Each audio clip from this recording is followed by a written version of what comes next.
Hello friends, स्वागत है आपका अपने यूट्यूब चैनल इंडियन पाठशाला पर। तो दोस्तों, आज की जो क्लास है वो है इंडिया का इंट्रोडक्शन। इससे पहले हम लोग एक सिस्टमेटिक तरीके से बात किए थे ब्रह्मांड की उत्पत्ति, फिर से आकाशगंगा, सोलर सिस्टम, सूर्य, तारे, ग्रह, ये सब हम लोग बात किए थे। और उसी में ही हमारा जो ग्रह है पृथ्वी, उसमें हम लोग बात किए थे सबसे पहले महाद्वीप जो कि 7 है, और 5 महासागर के बारे में।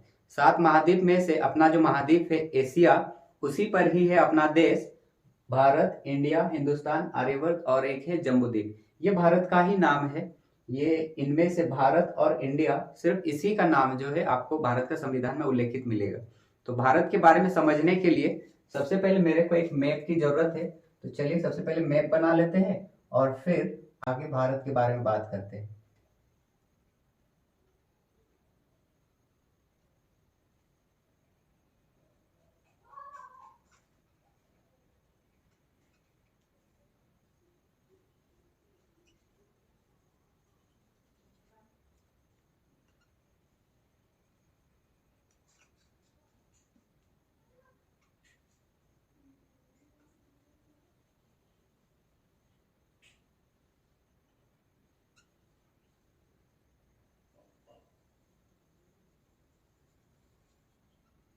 थोड़ा सा प्रैक्टिस में कमी होने के कारण जो है मैप इस तरह से बन रहा है। तो चलिए, समझने के लिए काफी है इस तरह से। तो अगर भारत की मैप की बात करें तो सबसे पहले जो भारत का मानचित्र तैयार किए थे वो है एनविले। एनविले एनविले ये 1752 में सबसे पहले भारत का मानचित्र जो है तैयार किए थे। अब ये है भारत अपना। भारत में अगर हम बात करते हैं सबसे पहले इसके जो लोकेशन की बात करें तो भारत विश्व में कहाँ पर है इसकी बात करें तो भारत ये हो गया पूर्व, पश्चिम, उत्तर, दक्षिण। इसमें नॉर्थ ईस्ट पर है अपना भारत। यहाँ पर इस तरह से लोकेट कर दे रहे हैं। तो जो देशांतरीय रेखा है हम लोग सॉरी विषुवत रेखा है, विषुवत रेखा से 876 किलोमीटर ऊपर है अपना भारत। ये पूर्वी गोलार्ध में है। तो भारत जो है नॉर्थ ईस्ट पे है, उत्तर पूर्वी गोलार्ध में है, और विषुवत रेखा से वो 876 किलोमीटर ऊपर है। और अगर हम बात करते हैं इसके अक्षांशीय और देशांतरीय विस्तार की, तो इसका जो अक्षांशीय विस्तार शुरू हो जाता है 8 डिग्री 4 मिनट से लेकर 37 डिग्री 6 मिनट तक। और ये हो जाता है, ये हो गया उत्तरी अक्षांश पर 8 डिग्री 4 मिनट उत्तरी अक्षांश, 37 डिग्री 6 मिनट उत्तरी अक्षांश। अब देशांतरीय की बात करें तो 68 डिग्री 7 मिनट पूर्वी पूर्वी देशांतर, और ये हो जाता है 97 डिग्री 25 मिनट तक। तो ये है भारत का एक्चुअल में अक्षांशीय और देशांतरीय विस्तार। अब भारत का जो सीमाओं की अगर हम बात करें तो अगर हम बात करते हैं भारत का एरिया कितना है, एरिया के अकॉर्डिंग, तो भारत का जो एरिया है वो पूरे विश्व में ये 7वें नंबर पे आता है। और एरिया इसे परसेंटेज में देखा जाए तो 2.42% है इंडिया का। 100% में से 2.42% इंडिया का एरिया है, जो कि ये वर्ल्ड में 7वें नंबर पे आती है। और एरिया की बात करें तो ये है 32,87,263 वर्ग किलोमीटर है। ये 32,87,263, लास्ट में भी 3 और शुरुआत में भी 3 है, देख लीजिएगा। और पॉपुलेशन में तो पता है, पॉपुलेशन में इंडिया अब फर्स्ट पे आ चुकी है। तो पॉपुलेशन जो कि 17.2% था, याद रखिएगा, अब बढ़ गया हो। एरिया 2% है और जबकि पॉपुलेशन है 17% वर्ल्ड में से। तो अगर इस भारत की बात करें तो भारत को जो ये अंतिम बिंदु सब है, चाहे पूर्व, पश्चिम, उत्तर, दक्षिण हो, सबसे उत्तरी अगर पॉइंट की हम बात करें तो सबसे उत्तर में कौन है, तो सबसे उत्तर में है इंदिरा कोल, ये जम्मू कश्मीर में है।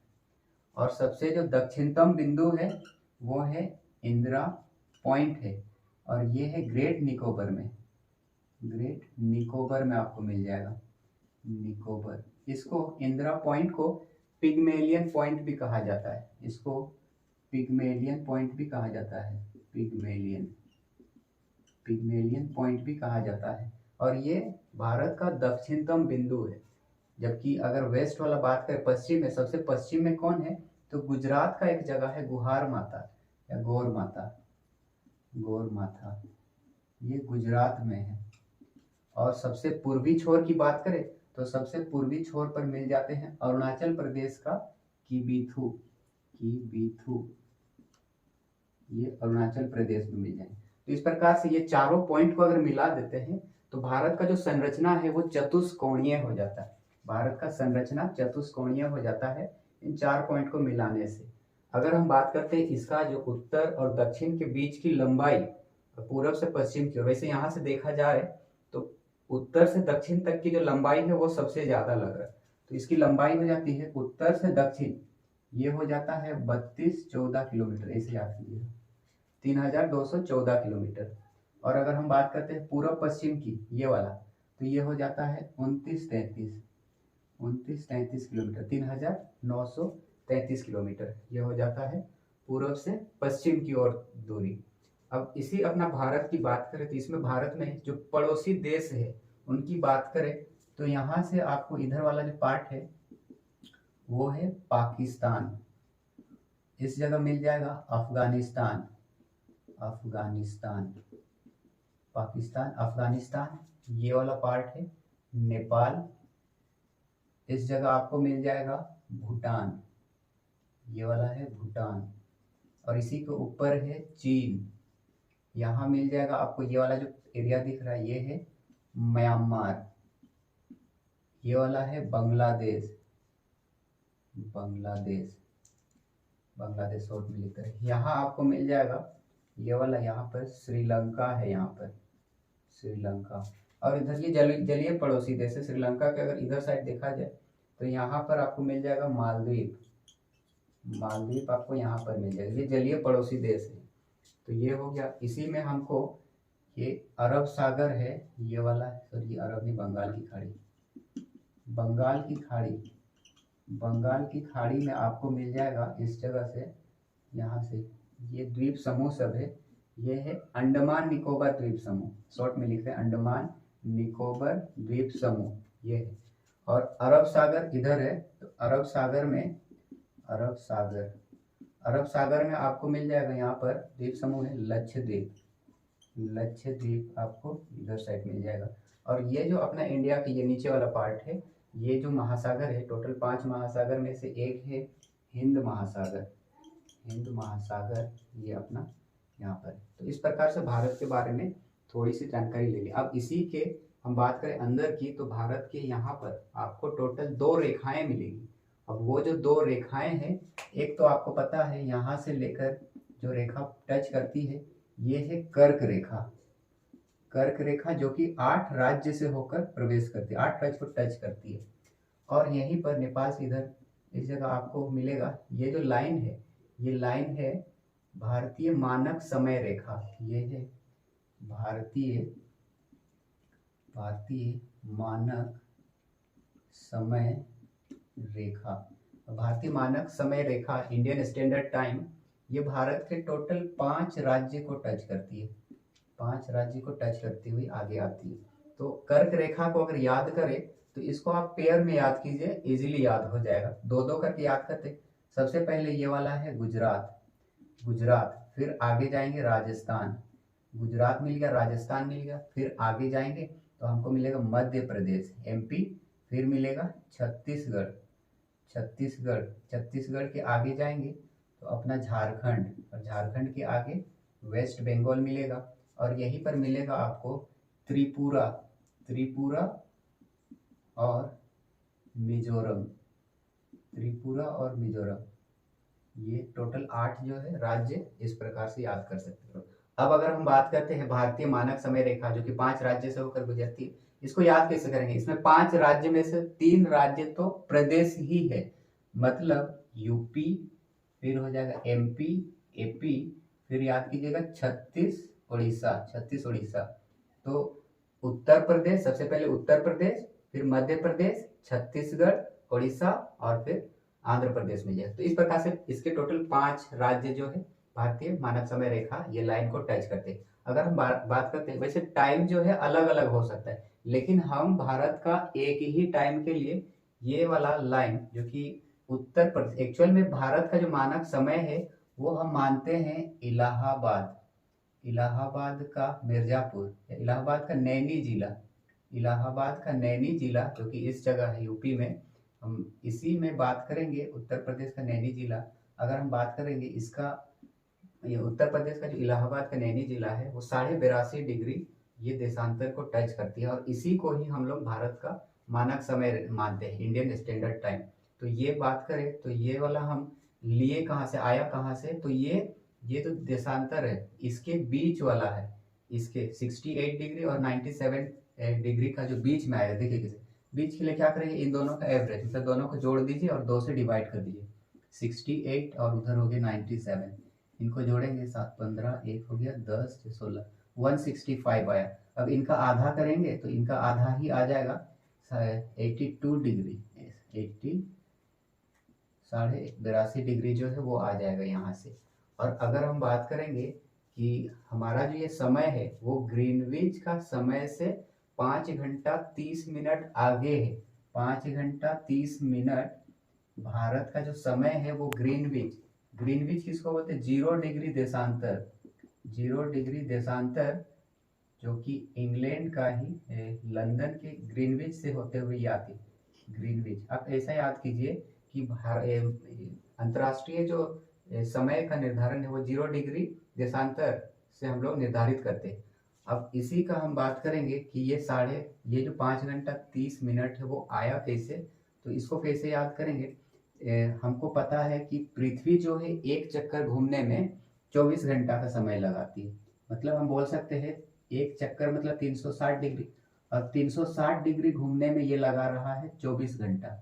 और 24 घंटा को ही अगर हम मिनट में बदल दें तो उसमें हमको 60 गुना कर दे तो वो बन जाएगा मिनट। तो 60 गुना किए तो इतना मिनट हो गया। तो 360 डिग्री में इतना मिनट। तो 1 डिग्री की बात करें तो दोनों को डिवाइड कर दीजिए, 24 गुना 60, इसको डिवाइड कर दीजिए 360 से, तो 0 0 6 6 6 4, तो ये हो गया 1 डिग्री का जो वैल्यू है, 1 डिग्री का वैल्यू हो जाता है 4 मिनट। तो 1 डिग्री का मतलब होता है 4 मिनट। और भारत का जो मानक समय है वो 82.5 डिग्री है।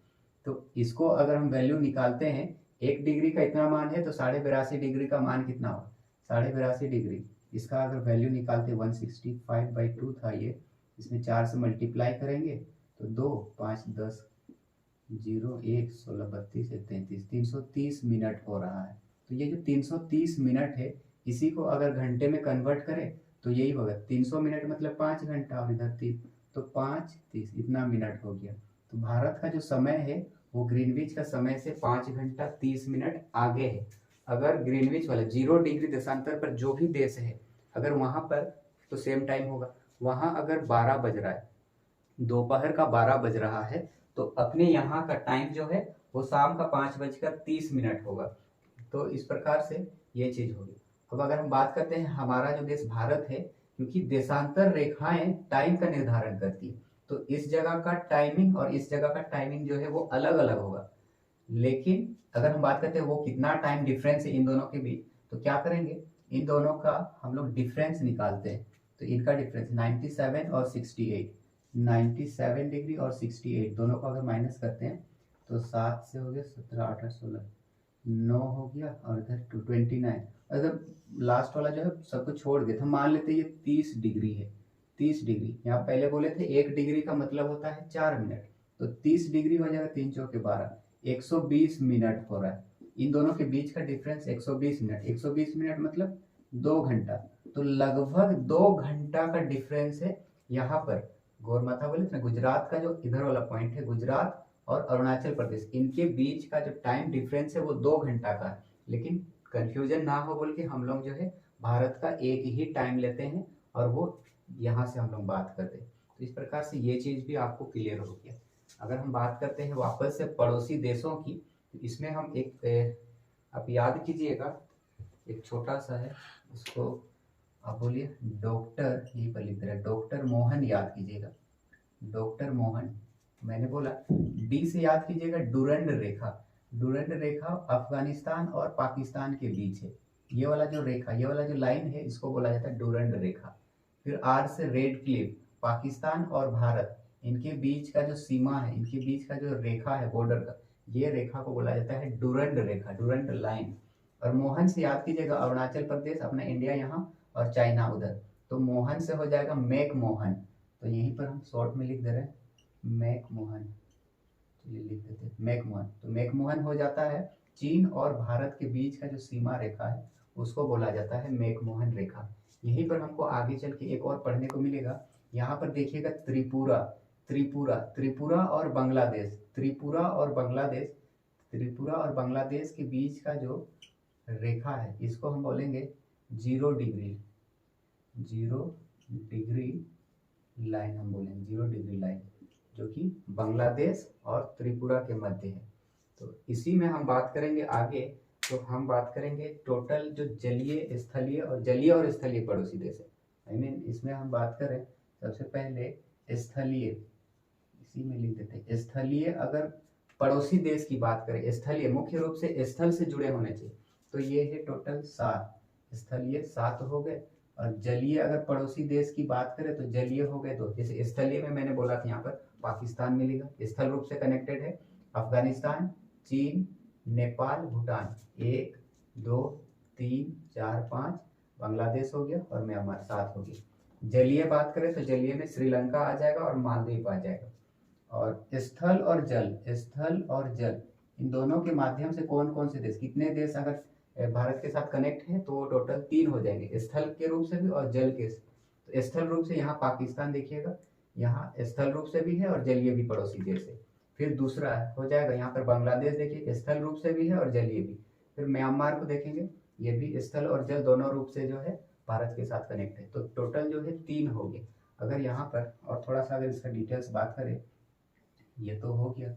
अब ये जो स्थलीय है, स्थलीय सीमा की अगर हम बात करें तो स्थलीय जो सीमा है वो टोटल हमने बात किया 7 देश से होकर गुजरती है। भारत 7 देश के साथ साझा करती है सीमा, स्थल रूप से 7 देश हो गया। अब अगर अपने देश के राज्य की बात करें तो टोटल 16 राज्य के साथ भारत जो है दूसरे इंटरनेशनल बॉर्डर को टच करती है। 16 राज्य बोले, 16 राज्य में कौन होगा, यहाँ पर देखिएगा गुजरात, राजस्थान, पंजाब, हिमाचल प्रदेश, हरियाणा नहीं आता है, हिमाचल प्रदेश, फिर आएगा उत्तराखंड, उत्तर प्रदेश, बिहार भी टच करता है, यहाँ से सिक्किम हो गया, फिर अरुणाचल प्रदेश, इधर 7 सिस्टर अरुणाचल प्रदेश, नागमणि मिजोरम, नागालैंड, मणिपुर, मिजोरम, त्रिपुरा, मेघालय, असम हो जाएगा, और इधर से वेस्ट बंगाल। टोटल 16 राज्य जो है वो इंटरनेशनली टच करते हैं। अब इसी में ही हम बात करेंगे 2 यूटी है, 2 यूटी है जो कि इंटरनेशनल बॉर्डर को टच करते हैं स्थलीय रूप से। यहाँ पर देखिएगा जम्मू कश्मीर है और यहाँ पर आपको मिल जाएगा लद्दाख। तो जम्मू कश्मीर और लद्दाख 2 यूटी टच करते हैं। अगर स्थलीय सीमा की बात करें तो स्थलीय सीमा जो है टोटल भारत का, यहाँ से बात करें स्थलीय सीमा कितना है जो इंटरनेशनली दूसरे से टच है, तो यहाँ से आप देखिएगा गुजरात से चल के जाइएगा, यहाँ से होते हुए बांग्लादेश आइएगा, तो टोटल स्थलीय सीमा हो जाएगा ये 15,200 किलोमीटर। तो 15,200 किलोमीटर पूरी तरीके से स्थल रूप से दूसरे देश के साथ कनेक्टेड है। तो ये चीज हो गया। अब इसको याद करेंगे और एक तरीके से कि कौन सबसे ज्यादा है और सबसे कम है। तो याद कीजिएगा, यहीं पर लिखते रहे हैं, बचपन में हम क्या किए, बचपन में एमबीए किए, बचपन में एमबीए किए। ब से हो जाएगा बांग्लादेश सबसे ज्यादा कनेक्टेड है जमीन से, हालांकि लगता है चीन का एरिया बहुत बड़ा, लेकिन बांग्लादेश सबसे ज्यादा कनेक्ट है, सबसे ज्यादा। फिर च से चाइना हो गया चीन, प से हो जाएगा पाकिस्तान, न से नेपाल, फिर एम से हो जाएगा म्यांमार, बी से हो जाएगा भूटान और ए से हो जाएगा अफगानिस्तान। सबसे ज्यादा जो टच है, सबसे ज्यादा बांग्लादेश है, सबसे ज्यादा बांग्लादेश ये टच करता है। और बांग्लादेश सबसे ज्यादा टच में से कितना अगर बोले, ये हो जाता है बांग्लादेश वाला, ये हो जाता है 4096.7, बांग्लादेश वाला 4096.7 किलोमीटर।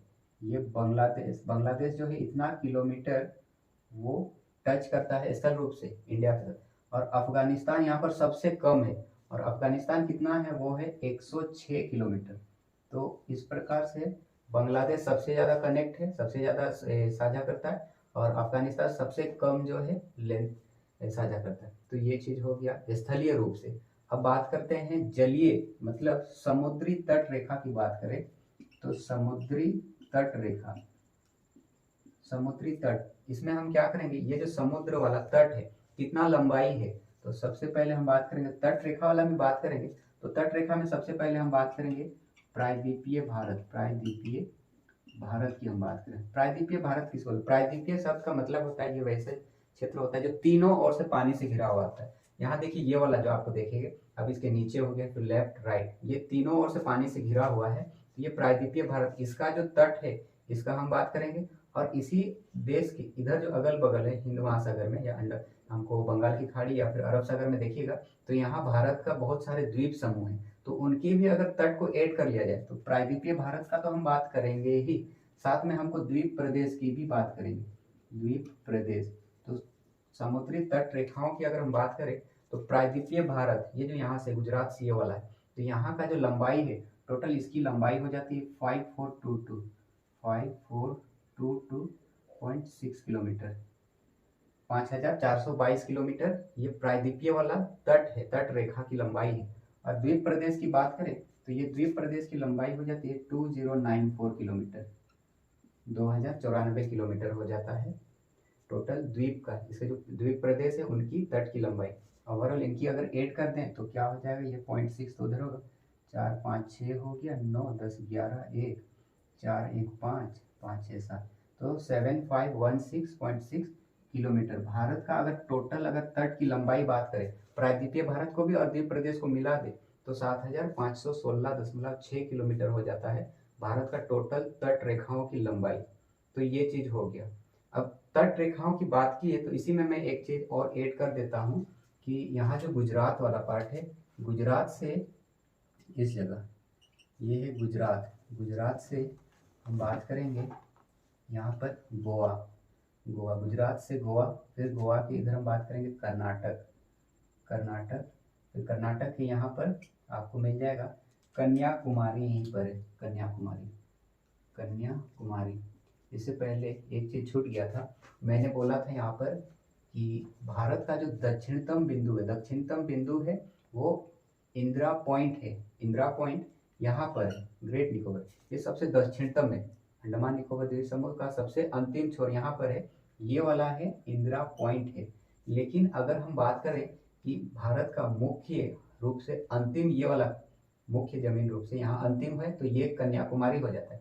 अगर भारत का एक्चुअल में सबसे अंतिम बोला जाए तो वो हो जाएगा इंदिरा पॉइंट, लेकिन अगर मुख्य रूप से ये कन्याकुमारी जो है सबसे अंतिम वाला पॉइंट है।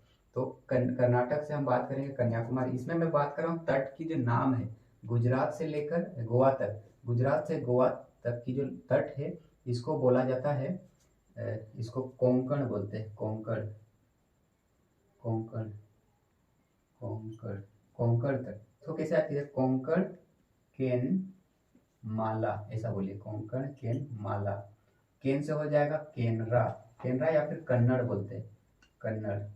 तो गुजरात से गोवा तक का जो तट है उसको कोंकण तट, गुजरात गोवा, गोवा से फिर कर्नाटक, कर्नाटक का मैंगलोर है, मैंगलोर तट, या उनके बीच का जो तट है ये होता है केनरा या कन्नड़ तट। कर्नाटक से कन्याकुमारी तक के जो तट है उसको बोला जाता है मालाबार, मालाबार तट बोला जाता है। और इसी के अगर इधर साइड जाएंगे, ये तो हो गया पश्चिम वाला, अगर पूर्वी वाले की बात करें तो यहीं पर आपको मिल जाएगा कन्याकुमारी से लेकर यहाँ कृष्णा डेल्टा, कृष्णा डेल्टा, कन्याकुमारी से कृष्णा डेल्टा हम बात करेंगे, फिर कृष्णा डेल्टा से इधर ही बड़ी जगह खा गया, कृष्णा डेल्टा की अगर हम बात करेंगे ऊपर तो कृष्णा डेल्टा के यहीं पर मिलेगा गोदावरी डेल्टा, गोदावरी डेल्टा, और गोदावरी डेल्टा से हम उधर जाएंगे, हम बात करेंगे यहाँ पर उड़ीसा वाला, उड़ीसा का तट। तो इनके बीच का जो नामकरण है, यहाँ से हम बात करेंगे कन्याकुमारी से लेकर हम बात करेंगे कृष्णा वाला, तो इसको बोला जाता है कोरोमंडल, कोरोमंडल तट। तो ये हो गया कोरोमंडल तट। कोरोमंडल तट की यहाँ पर बात करेंगे तो ये तट हो जाएगा गोलकुंडा, गोलकुंडा तट हो गया। ये गोलकुंडा तट कहाँ से है, तो कृष्णा डेल्टा से गोदावरी डेल्टा, और गोदावरी डेल्टा से यहाँ उत्तर उड़ीसा वाला जो तट है, यहाँ उड़ीसा का यहाँ तक का जो तट है इसको बोला जाता है कलिंग तट, कलिंग तट या फिर उत्कल, उत्कल तट, या फिर और एक नाम है उत्तरी सरकार, उत्तरी सरकार तट। तो इस प्रकार से तट को भी आप याद कर लीजिएगा, ये कॉम्पिटिटिव एग्जाम के दृष्टिकोण से ये भी इम्पोर्टेंट है। अब इसी में हम बात करेंगे कुछ चैनल की। तो चैनल जो है हम बात करेंगे सबसे पहले इसी में। चैनल क्या होता है? चैनल दो जो स्थलीय जगह है उनके बीच का जो पानी वाला क्षेत्र होता है, ऐसे हम बोल सकते हैं। इसमें हम बात करेंगे चैनल में सबसे पहले आ जाएगा, हम बात करेंगे 8 डिग्री चैनल, फिर 9 डिग्री चैनल, 10 डिग्री चैनल, और इसी में हम बात करेंगे जो हमारा अंडमान निकोबार द्वीप समूह वाला है उसमें उधर साइड हम देखेंगे, उसके उधर साइड हो जाएगा कोको चैनल, और एक पढ़ेंगे ग्रेट चैनल की हम बात करें। ये सारे चैनल है। 8 डिग्री चैनल यहाँ पर आपको मिल जाएगा। 8 डिग्री चैनल कहाँ है? तो मालदीव, और यहाँ पर ही है मिनिकॉय, इसी जगह लक्षद्वीप की यहीं पर मिल जाएगा मिनिकॉय द्वीप। तो ये हो गया 8 डिग्री चैनल जो है वो होगा मालदीव और मिनिकॉय द्वीप, इन दोनों के बीच 8 डिग्री चैनल। और 9 डिग्री चैनल बात करें तो यहीं पर है मिनिकॉय द्वीप से लेकर हम बात करें यहीं पर लक्षद्वीप। मिनिकॉय यहीं पर है, मालदीव से मिनिकॉय द्वीप आपका हो गया 8 डिग्री चैनल। फिर मिनिकॉय से यहाँ लक्षद्वीप, ये जो चैनल है वो है 9 डिग्री चैनल। 10 डिग्री चैनल क्या है? 10 डिग्री चैनल आपको उधर मिल जाएगा अंडमान, ये हो जाएगा अंडमान द्वीप समूह और निकोबार द्वीप समूह। यहाँ हो जाएगा अंडमान द्वीप समूह और निकोबार द्वीप समूह, इन दोनों के बीच आपको मिल जाएगा 10 डिग्री चैनल। अब इसके आगे बात करेंगे कोको चैनल की, तो कोको चैनल आपको मिल जाएगा कोको द्वीप जो कि म्यांमार में है। म्यांमार कहाँ है? यहाँ पर। तो कोको द्वीप यहाँ से लेकर ये जो उत्तरी वाला अंडमान है, उत्तरी अंडमान, तो कोको द्वीप कहाँ पर है? तो कोको चैनल कहाँ पर है? तो कोको द्वीप जो कि म्यांमार है, म्यांमार वाला, और उत्तरी अंडमान, इनके मध्य का चैनल है कोको चैनल। और ग्रेट चैनल की बात करें तो ग्रेट चैनल आपको यहीं पर मिल जाएगा, आपको इंडोनेशिया में है सुमात्रा जो कि इंडोनेशिया में है इसके। और आपका हमारा जो ग्रेट निकोबार है, ग्रेट निकोबार, तो ग्रेट चैनल किसके बीच है? सुमात्रा और ग्रेट निकोबार के बीच है। ग्रेट चैनल सुमात्रा और ग्रेट निकोबार के मध्य है। अब इसी में और एक चीज हम इसमें ऐड करेंगे, यहीं पर बता देते हैं। यहाँ पर हम बात करेंगे कि ये जो अपना समुद्र के साथ टच है, ये टच है, तो इसमें अपना भारत के लिए या हर एक देश के लिए इसमें कुछ बात करेंगे मिल, कुछ समुद्री मिल की जो खासियत है, मेन पॉइंट है, उसकी हम बात करेंगे। तो सबसे पहले अगर हम बात करें समुद्री मिल की, तो समुद्री मिल में हम सबसे पहले बात करेंगे, यहाँ से देखिए ये टेढ़ा करके रहता है, हर ये लग रहा है वैसे, लेकिन कहीं आगे पीछे बहुत ज़्यादा है, तो उन पॉइंट को मिला के एक आधार लाइन बनाया जाता है। इस तरह से आधार लाइन, ये सबको मिला के एक आधार लाइन बनाया जाता है। और इसके थ्रू जो है सबसे पहले बात करेंगे 12 समुद्री मील की हम बात करेंगे। समुद्री मील लिखा हुआ है, डायरेक्ट लिखा है, 12 समुद्री मील की हम बात करेंगे। यहाँ से 12 मील आगे जाएंगे समुद्र में, फिर 12 के बाद 24 मील की क्या खासियत है वो पढ़ेंगे, फिर 200 मील अगर आगे जाएंगे तो क्या खासियत है वो चीज़ हम बात करेंगे। तो सबसे पहले 12 मील की बात करें तो 12 मील में हो जाता है प्रादेशिक समुद्री सीमा, प्रादेशिक समुद्री सीमा पहले लिख लेते हैं। 24 डिग्री जो 24 समुद्री मील जो है, इसमें हम बात करेंगे संलग्न क्षेत्र की, संलग्न क्षेत्र। और 200 समुद्री मील की बात करें तो ये एक हो जाता है अनन्य आर्थिक अधिकार, अनन्य आर्थिक अधिकार की बात करता है। इसमें हमको पढ़ना है जो भारत समुद्री मील 12 समुद्री मील जो कि प्रादेशिक समुद्री सीमा है, यहाँ से 12 मील आगे जाइएगा इस तरह से, यहाँ सबसे आगे में अगर 12 मील आगे जाएंगे तो 12 मील आगे जाएंगे तो इसमें हमारे लिए क्या है, इसमें हमको इसके जो संसाधन है, इसके संसाधन की दोहन हम कर सकते हैं। यहाँ पर जो संसाधन का दोहन हम कर सकते हैं। और संलग्न क्षेत्र की बात करें तो यहाँ हम लोग टैक्स की बात करते हैं, यहाँ पर सीमा शुल्क की हम बात करते हैं। सीमा शुल्क अगर कोई भी बाहरी अगर जहाँ जाता है तो उससे आप टैक्स कलेक्ट कर सकते हैं। ये संलग्न क्षेत्र है 24 समुद्री मील अगर आगे जाते हैं तो उस जगह अगर कोई भी आता है तो, और इसी में ही हम बात करते हैं अपना साफ सफाई का। साफ सफाई हमको ही करना है, इसी देश को ही करना है। 24 समुद्री मील तक का जो एरिया है उसका साफ सफाई भी इसी देश को है। और 200 अगर समुद्री मील अगर अंदर जाते हैं, इसके 200 आगे जो बहुत आगे हो जाता है, इसमें हम लोग रिसर्च वगैरह करते हैं। इसमें हम लोग क्या देखेंगे, इसमें हम लोग सागरीय सागरीय जल शक्ति, साथ ही हमको यहाँ की जो जीव मिलेंगे इनका संरक्षण भी हमको करना है। इनके यहाँ पर जो जीव मिलेंगे, जीव की संरक्षण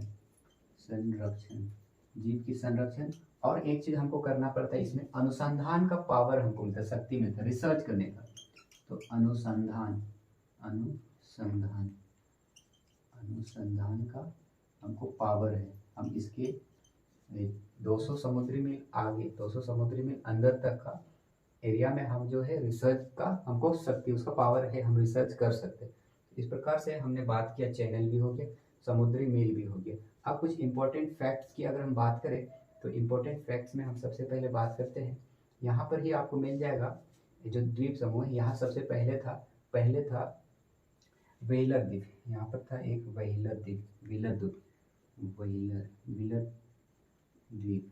इसका नाम बदल दिया गया, इसका नाम दे दिया है अब्दुल कलाम द्वीप। अब्दुल कलाम द्वीप। आपको ये उड़ीसा में मिल जाएगा। ये कहाँ पर है, तो ब्राह्मणी नदी के मुहाने पर मिलेगा। पहले था व्हीलर द्वीप, इसका नामकरण बदल दिया गया अब्दुल कलाम द्वीप।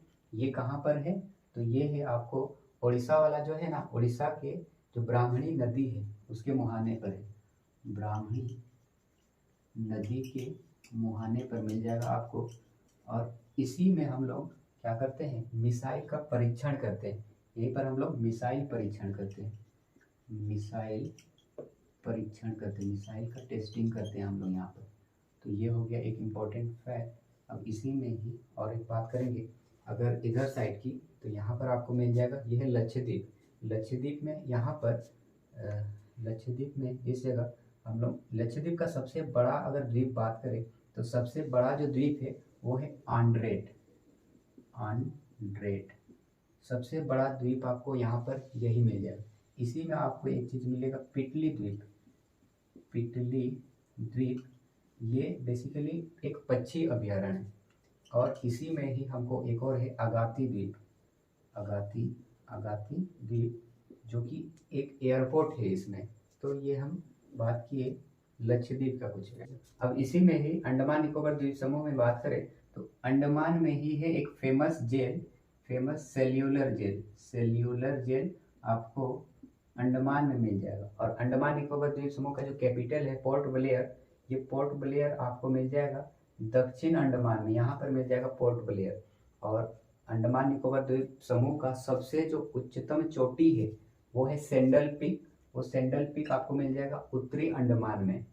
तो इसके बाद अगर हम बात करें, एक चीज यहाँ छोड़ दिए थे, लैंड लॉक्ड जो राज्य है, भू आविष्टित, लैंड लॉक्ड मतलब ये चारों ओर से राज्यों से ही घिरे हुए हैं। ये ना तो किसी इंटरनेशनल बॉर्डर से टच करते हैं, ना है तट से। इसमें कौन कौन आएंगे, सबसे पहले आएगा हरियाणा आएगा, हरियाणा के बाद आ जाएगा एमपी आएगा, हरियाणा के बाद एमपी आएगा, और एमपी के बाद ही आएगा झारखंड, फिर छत्तीसगढ़ और आ जाएगा तेलंगाना आएगा।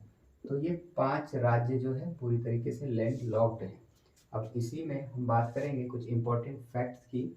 हम बात कर रहे हैं इसके एरिया के अकॉर्डिंग। तो एरिया में सबसे पहले कौन आएगा, भारत का एरिया में सबसे बड़ा राज्य कौन है, तो आप बोलिए राम महा उल्लू, ऐसा बोलिए। रा से हो जाएगा राजस्थान, माँ से हो जाएगा आपका मध्य प्रदेश, एमपी याद कीजिए, महाराष्ट्र हो गया, और यूपी उत्तर प्रदेश, ऐसा बोलिएगा।